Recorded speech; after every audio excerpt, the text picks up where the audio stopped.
This is the Earth Science Classroom. Welcome back to the channel. This video is on oceanography, and in this video we're going to look at oceanic gyres, discuss the global gyres of circulating water, discuss the definition, and look at all 6 major gyres in terms of the characteristics, the components, and their geographic location.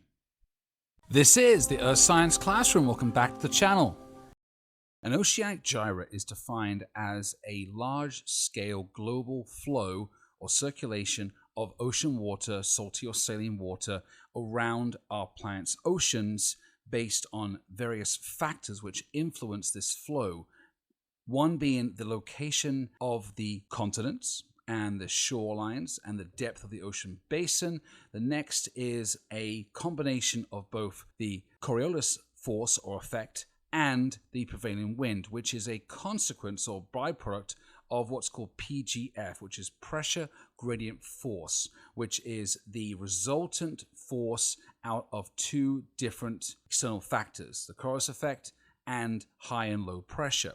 Now this creates a flow of circulating ocean water around our planet, and there are 6 in total. There are 2 in the Atlantic, 2 in the Pacific, 1 in the Indian Ocean, and 1 in the Southern Ocean. So in the Atlantic, we have the North Atlantic gyre and the South Atlantic gyre. In the Pacific, there is the North Pacific gyre, South Pacific gyre, and Indian Ocean is the Indian Ocean gyre. And for the Southern Ocean, it is called the ACC, the Antarctic Circumpolar Current, which is the largest and strongest gyre we have on our planet. Now, each of these global gyres can be divided into their uniform components. And looking at each gyre in terms of bearings, north, south, east, and west.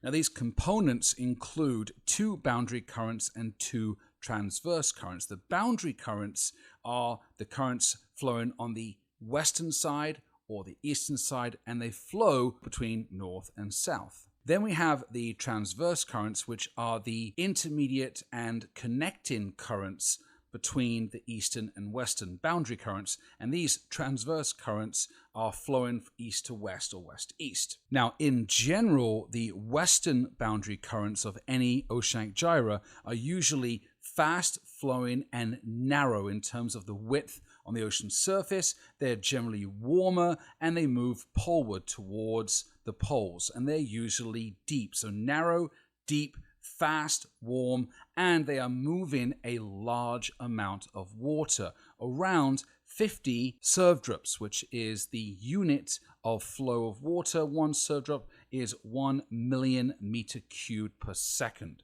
which is a lot of water. Then we have the eastern boundary currents, which are slower. They are wider across the ocean surface. They are generally shallow, more shallow than the western currents. They are generally colder, and they flow towards the equator, compared to the western boundary currents that go from the equator towards the higher latitudes, the polar regions. And these eastern boundary currents are associated with coastal upwelling, where the surface water is moved away from the coastline and the deeper ocean water is forced upwards towards the surface, which is called upwelling. And these currents generally move less water per second, around 10 to 15 surfdrops compared to the western 50 surfdrops. Then we have the transverse currents, those interlinking, connecting currents between the stronger, more apparent boundary currents.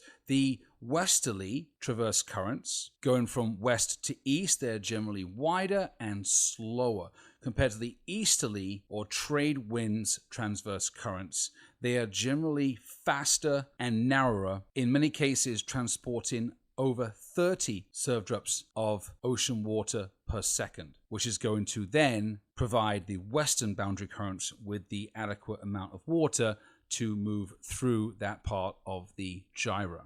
Now, if we take our dynamics of a single gyre, its components and characteristics, and take it into a global system with our 6 global oceanic gyres, looking at a pattern of any gyre in the northern hemisphere, which is the North Atlantic gyre and the North Pacific gyre, they are moving in a clockwise direction. And then in the southern hemisphere, anything south of the equator, we're looking at a counterclockwise direction or motion of these gyres, the South Pacific gyre, the South Atlantic gyre, and the Indian Ocean gyre. And also the Antarctic circumpolar current is moving in a counterclockwise direction around the continent of Antarctica, which is one big island surrounded by water. And across the equator, or the ITCZ, or Intertropical Convergence Zone, you do get a myriad of currents and countercurrents. And also in the southern hemisphere around Antarctica, you do get the Antarctic circumpolar current. But in addition to that, you also have some countercurrents as well in different areas around the Southern Ocean. And be sure to check out our videos on specific gyres across the planet with more detail and looking at each individual current as they combine to form each gyre. This is the Earth Science Classroom. Thank you for watching the video. I really appreciate it. And if you get a chance to like and subscribe, that stuff really helps the channel. Thank you so much. And see you again in a future video.